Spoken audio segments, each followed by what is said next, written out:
Alors, bonjour à tous, heureux de vous retrouver, chers amis, en ce mardi sur YouTube. On est le 8 juillet 2025, 8h53, heure du Québec. Merci à ceux qui sont abonnés.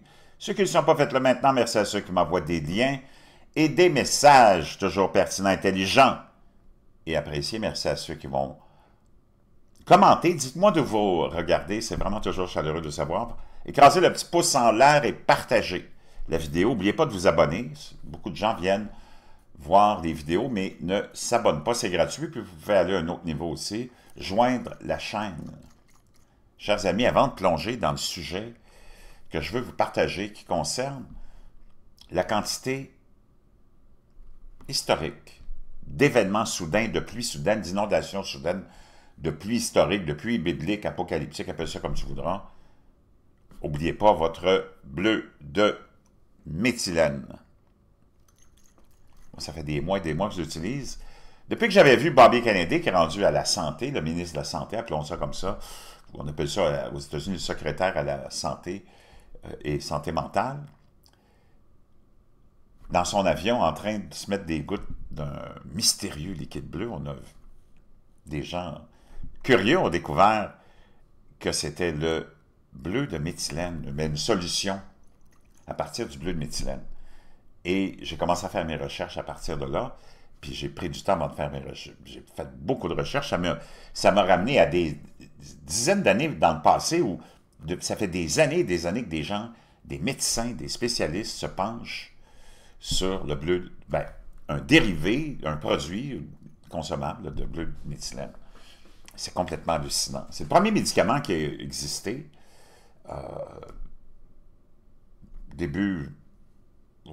fin 18e siècle. C'était pour lutter contre la malaria et plein d'autres maladies. C'est un antibactérien aussi et antiviral. Et après ça, ça a été mis de côté quand le gros complexe pharmaceutique a vu le jour. Mais il y a toujours des gens qui se sont intéressés à ça et depuis des années, il y a plein d'études. Donc, mais moi, je le prends parce qu'une de ses caractéristiques puis de ses bienfaits, c'est l'augmentation de la production d'énergie cellulaire de 30%. Et c'est utilisé beaucoup pour ça.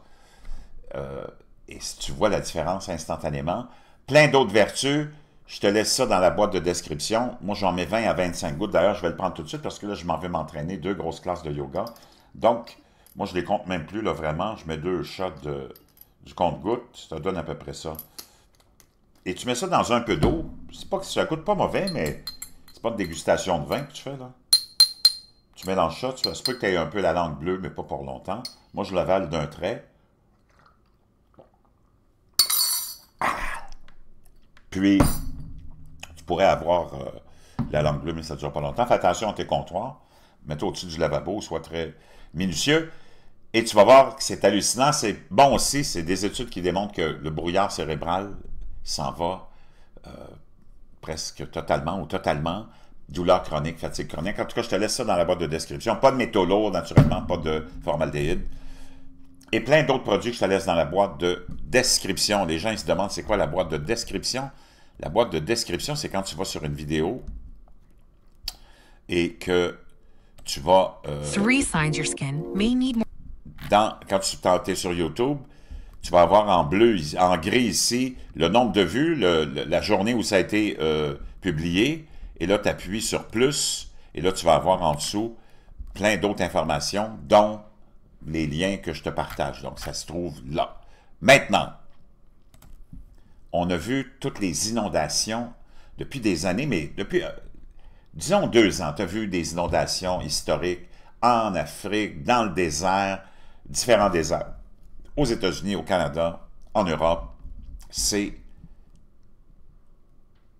on pourrait presque dire, devenu normal d'avoir ça. On s'habitue, mais on n'était pas habitué à ça. Il y a des modèles climatiques qui changent, ça c'est une chose, mais est-ce que la volonté que l'humain a, ben pas tous, là, mais ceux qui nous gouvernent, tous ces gens qui descendent des descendants, des descendants, des descendants, des descendants de ces lignées qui peuvent remonter peut-être aux anges déchus, parce que c'est toujours le même monde qui te gouverne. Remonte il y a 3000 ans, c'est le même modèle que tu vas avoir. Tu vas avoir l'élite, la classe dominante, dirigeante, puis le peuple. Puis il n'y a jamais rien qui change. Il y a le décor qui va changer, il y a les modes de vie qui vont changer, les habitudes, la technologie, mais pour le reste, la base est la même. Donc, remonte. Ils sont tous cousins, cousines, arrière-cousins, arrière-cousines. Prends Tabarnak Obama, qui est cousin avec George W. Bush, Brad Pitt, Dick Cheney, puis ils sont tous comme ça, puis ça, tu remontes dans le temps, dans le temps, dans le temps, dans le temps, dans le temps, dans le temps. Il n'y a rien qui est laissé au hasard, OK?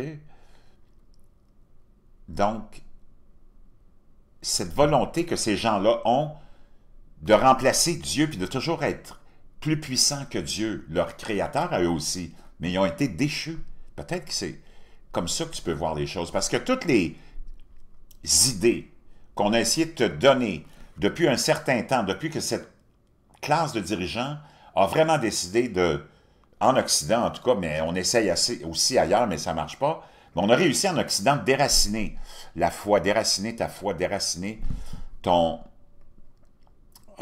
histoire religieuse, ta création. On est arrivé avec nous, les croyants, c'est pas vraiment compliqué, on a les Écritures, on nous explique là-dedans comment tout a été créé, tu descends pas du singe. C'est tellement ridicule cette théorie-là, de croire en ça, que tu es parti de l'océan il y a des milliards d'années, d'une bactérie, même les enfants sont là, je dis, voyons donc, c'est quoi cette affaire-là? OK? Donc, nous autres, on a notre idée de création, puis notre foi de création, avec ça. C'est bien simple. Puis on a pu s'en moquer pendant des années, mais je veux dire une chose, si tu t'en vas dans ces pseudo-sciences, ces pseudo-théories, que cette élite qui descend, qui a été déchue, qui veut prendre la place de Dieu, met dans des livres, puis dans la tête du monde, je veux dire une chose, tu peux plus que te moquer de ça, tu peux vraiment le ridiculiser. Imagine-toi, regarde, nous autres, c'est bien simple, là. C'est très simple, c'est tout résumé dans les Écritures saintes, dans l'Ancien Testament, puis dans le Nouveau. Écoute la folie de ces gens qui descendent, qui descendent, du descendant, de celui qui s'est fait foutre dehors du paradis, là. Ce qu'on appelle les Néphilim, les anges déchus, appelle ça comme tu voudras. La date de la mort de l'univers révélée alors que les scientifiques prédisent quand le rétrécissement commencera avant le Big Crunch. Parce que là, ils t'ont expliqué la création avec la théorie, qui est une théorie du Big Bang. Tu es parti de rien pour arriver à tout, puis si tu t'en vas... Et vraiment, lire cette théorie-là, tu vas être mort de rire, mais en même temps, tu vas t'arracher les cheveux et te dire, ils sont bien stupides. Celle-là, le Big Crunch. Wow! Il s'agit d'une sorte de Big Bang inversé que les scientifiques ont surnommé le Big Crunch. Quand tu veux vraiment te détacher de la simplicité, tu arrives dans la stupidité. Souvent, c'est ça, hein?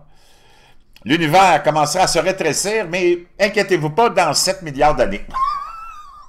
Selon une nouvelle étude bouleversant la prédiction selon laquelle l'espace est en constante expansion. Donc, ils t'ont dit pendant longtemps que le Big Bang, c'est à l'infini, c'est en constante extension. Mais là, ils viennent de se contredire. Non, mais là, ça va avoir une fin, puis il va y avoir un rétrécissement, mais dans 7 milliards d'années. Wow! C'est pas de ça dont je voulais te parler, mais juste te démontrer à quel point tu as ces gens-là qui s'entêtent à vouloir tout contrôler, puis ils veulent même essayer de créer des humains maintenant, créer des robots qui vont peut-être avec l'intelligence artificielle et leur capacité supposément à devenir peut-être une entité, une divinité. Donc c'est complètement hallucinant tout ce qui est en train de se passer avec ces gens-là. Et dans le monde plus récent, tu as Lester B. Johnson, qui était le vice-président de JFK, qui a été, tu le sais, hein, ce qui est arrivé à JFK, qui en 1962 avait dit « Qui contrôle le temps, la météo? Qui contrôle la météo contrôle le monde. » On va aller l'écouter. C'était en 1962. « It lays the predicate foundation for the development of a weather satellite that will permit man to determine the world's cloud layer. » Avec toute la nouvelle technologie des satellites et d'autres choses peut-être, ça va permettre à l'humain de contrôler les couches nuageuses dans le monde. Écoute, c'est quand même assez hallucinant, là.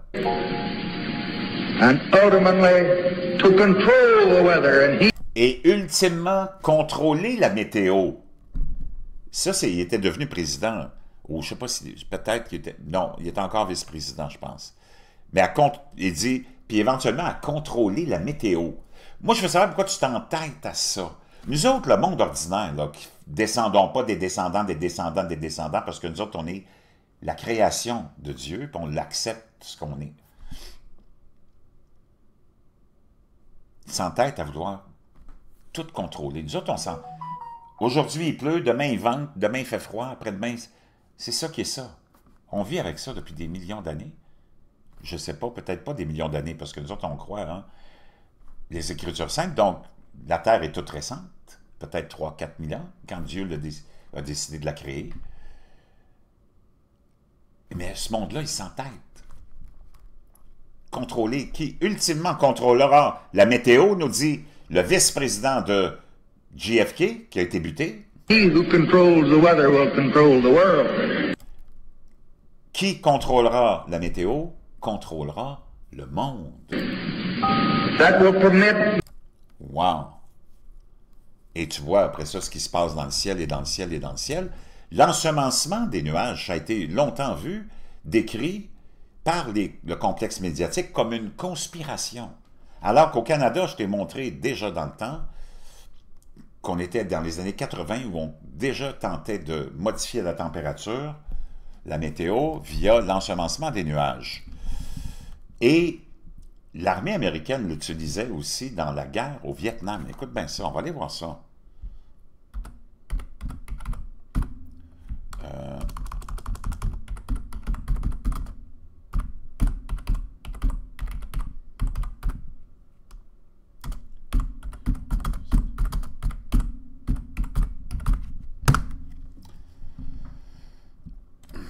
During the war, on va la traduire, tiens. Pendant la guerre du Vietnam, les États-Unis ont utilisé un programme de modification du climat appelé Opération Popeye, qui impliquait l'ensemencement des nuages pour prolonger la mousson et perturber les lignes d'approvisionnement ennemies. Il s'agissait d'utiliser de l'iodure d'argent pour provoquer des précipitations sur la piste Ho Chi Minh, dans le but de ralentir le mouvement des troupes et des approvisionnements. Puis là, tu as plein... Tu t'en vas sur Wikipédia, ils vont te parler de l'opération Popeye et ainsi de suite. Donc, il n'y en a pas de conspiration. C'est une réalité. Je ne sais pas pourquoi on s'est entêté de nous dire ça. Alors, regarde ce qui se passe depuis les dernières heures, 24 dernières heures, dans le monde. Flooding right now. Ça, c'est Moon Henry, que j'aime bien sur TikTok, qui nous partage ceci. Everything you see happening behind me is all happening in the last 24 hours as the death toll in Texas rises to 78 people. On est rendu à plus de 100 maintenant, en passant, victimes au Texas. Il n'était pas tout à fait à jour là, quand il a fait sa propre publication. Kid y'all not, Kerr County right now is warning of another wall of water approaching. I hadn't even... Et on est en train de prévenir les gens qu'il y aurait peut-être un autre mur de pluie qui s'en vient. Ça, on est en Indonésie maintenant. Telling you the most terrifying part, but we'll get there. So this is Indonesia. This right here is in the UK, right? Ça, c'est en Angleterre. Now, this is maintenant. Pakistan in the last 24 hours. Again. Ça, c'est Pakistan. Il y a à peine 24 Massive heures. flooding, historical flooding happening all over the earth. Donc, des inondations historiques qui apparaissent partout dans le monde. Ça a amené les élus du Texas, parce que c'est là où a eu lieu cette tragédie, à demander au PDG de Rainmaker, qui est sûrement l'entreprise qui ensemence les nuages, Rainmaker, faiseur de pluie, de s'exprimer publiquement dans le cadre d'une enquête sur l'ensemencement des nuages suite aux inondations au Texas. Alors que les Texans se remettent à peine de l'une des catastrophes naturelles les plus dévastatrices de l'histoire de l'État, le PDG d'une société de modification du climat, au centre d'une suspicion croissante du public, se prépare à répondre aux questions lors d'un forum en direct. Augustus Doricto, le PDG de Rainmaker Technology Corporation, apparaîtra dans un X-Space en direct organisé par le commentateur conservateur de @amuse pour répondre à l'examen minutieux entourant une mission d'ensemencement de nuages menée par son entreprise 2 jours avant que les inondations catastrophiques ne balaient le Texas Hill County le 4 juillet. Rainmaker a confirmé avoir effectué une mission d'ensemencement des nuages de 20 minutes le 2 juillet au-dessus du comté de Karnes, situé au sud-est de la zone qui a été inondée. L'opération ciblait 2 nuages qui se seraient dissipés plus tard dans l'après-midi. Aucun autre vol n'a été effectué avant le début des inondations. Dorico a déclaré que Rainmaker avait suspendu toutes ses opérations le même jour, invoquant le respect des critères de sécurité au Texas Department of Licensing and Regulation. Moi, je veux savoir comment tu autorises ça. Comment tu autorises ça? Le ciel appartient à toute l'humanité. Comment tu peux autoriser ça? Qu'on aille saupoudrer des cendres ou des poussières de craie pour bloquer le soleil. Es-tu tombé sans tête? Ça, c'est toujours le même monde, ceux qui descendent du descendant, du descendant, du descendant, qui veulent que toi, tu penses que c'est eux autres qui sont, dans le fond, la grande puissance et la divinité que tu dois vénérer. Puis si tu ne le fais pas, on va t'emprisonner. Tu as vu que si tu ne vénères pas tes politiciens puis tes gouvernements, ils t'envoient en prison. En Angleterre, on a envoyé des milliers d'Anglais en prison parce qu'ils ont critiqué le gouvernement, parce qu'ils ont critiqué les politiques d'immigration, des portes ouvertes, puis des frontières ouvertes, puis de quoi que ce soit. En Allemagne, on commence à cibler. La police a été appelée par le gouvernement allemand à aller cibler, chercher, puis accuser les gens qui critiquent le gouvernement. Wow! C'est complètement hallucinant. Donc, c'est juste pour vous rappeler que ça peut être une des conséquences, puis un des résultats de ce que ces gens-là veulent faire, puis font depuis des années, l'ensemencement des nuages. On va aller voir ça.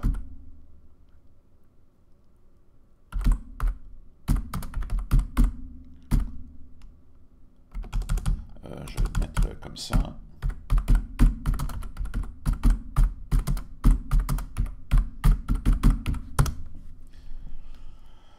Bon, regarde ça.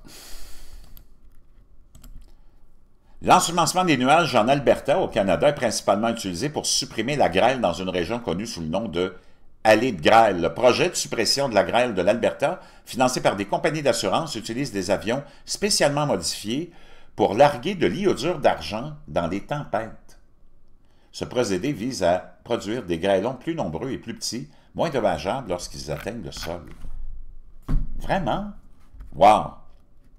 Puis toi, tu veux nous démoniser? Puis on nous a dit que c'était des conspirations, des conspirations. Le chat est sorti du sac. Les descendants des descendants des descendants des descendants qui sont tes êtres démoniaques en ce moment, qui te gouvernent depuis toujours, mais là, qui ont montré leur vrai visage, maintenant, pour t'obliger à les vénérer, vont commencer, puis ont déjà commencé, à emprisonner le monde.